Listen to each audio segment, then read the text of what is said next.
everyone, welcome to our Sanskrit class of divine public school.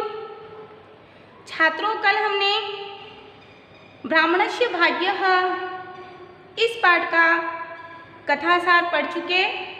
आज हम इसी पाठ का हिंदी अनुवाद पढ़ रहे हैं। जो हमने कहा विश्वसनीय कहानी को पढ़ा वह अधूरी थी, वह भाग 1 था। अब उसी को क्रम में रखते हुए हमने पढ़ा था कि जो ब्राह्मण है वह वन में जाता है और वन में उसे एक कुआं दिखाई देता है।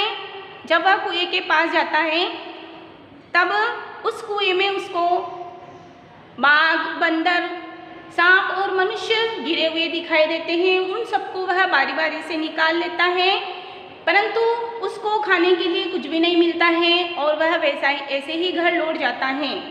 अब फिर दूसरे दिन वह भोजन की तलाश में आता है, तो वहीं से ही इस कहानी का प्रारंभ होता है। तो शुरू करते हैं। अन्य दिवसे ब्राह्मणः पुनः भोजनम आनेतुम् आगच्छत्, परंतु दुर्भाग्येण किंचित अपि न अलभत। अन्य दिवसे दूसरे दिन ब्राह्मण पुनः भोजनम आनेतुम, फिर भोजन को आनेतुम लेने के लिए आगच्छत गया। दूसरे दिन ब्राह्मण फिर भोजन लेने के लिए गया, परंतु दुर्भाग्येण किंचित अपि न अलभत, परंतु दुर्भाग्य से किंचित कुछ अपि भी नहीं अलभत न पाया, परंतु दुर्भाग्य से उसे कुछ भी नहीं मिला। तदेव तब ही सह वानरस्य, उसे बंदर का कथन अस्मरत याद आया। तस्य समीपे च अगच्छत, और तस्य उसके समीपे पास में अगच्छत न गया। तब ही उसे बंदर का कथन याद आया और उसके पास गया। वानरः तम विलोक्य प्रसन्नः अभवत्, मधुराणि फलानि च अयच्छत। वानरः बंदर ने तम उसको विलोक्य देखकर प्रसन्न अभवत हुआ। मधुराणि फलानि मीठे फलों च और अयच्छत ने दिए। बंदर उसको देखकर प्रसन्न हुआ, मीठे फलों को दिया। ब्राह्मणः अचिंत्यत, ब्राह्मण ने सोचा, व्याघ्रस्य परीक्षा अपि करणीयः, व्याघ्रस्य बाघ की परीक्षा अपि भी करणीय करना चाहिए। बाघ ने सोचा बाघ की परीक्षा भी करना चाहिए।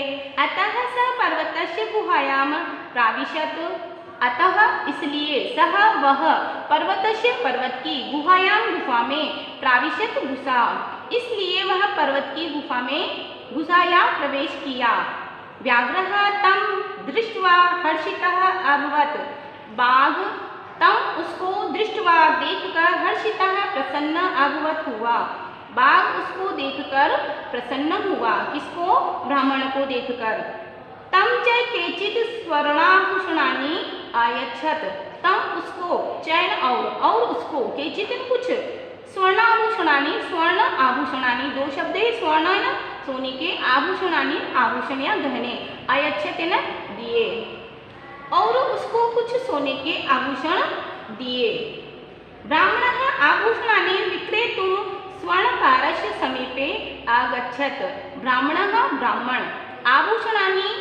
आभूषणों को विक्रेतुं बेचने के लिए स्वर्णकारस्य सुनार के समीपे पास में आगच्छत गया। ब्राह्मण आभूषणों को बेचने के लिए सुनार के पास गया।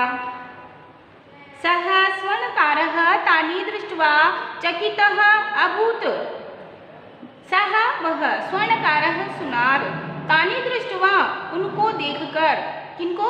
सोने के आभूषणों को देखकर चकितः अभूत्, चकित हो गया। अचिंत्यत सोचा और विचार किया। एतानि तु राजपुत्रस्य सन्ति, ये तो राजा के पुत्र के हैं। सः ब्राह्मणं स्थातुं कथयित्वा राजसभां प्राप्य आभूषणानि अदर्शत्, वह ब्राह्मण को स्थातुं कथित्वा खड़ा रहने के लिए कथित्वा कहकर राजसभा प्राप्त राजसभा में पहुंचकर आभूषणानि अदर्शयत् गहनों को दिखाया। उसने ब्राह्मण को खड़ा रहने का कहकर राजसभा में पहुंचकर गहने दिखाए।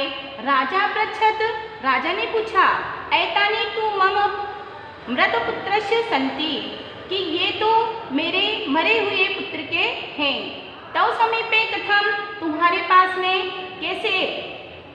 स्वर्णकारः उत्तरत् सुनार ने उत्तर दिया एकः ब्राह्मणः मम समीपे विक्रेतुम् आनयत्। एक ब्राह्मण मम समीपे मेरे पास में विक्रेतुम् आनयत् बेचने के लिए लाया।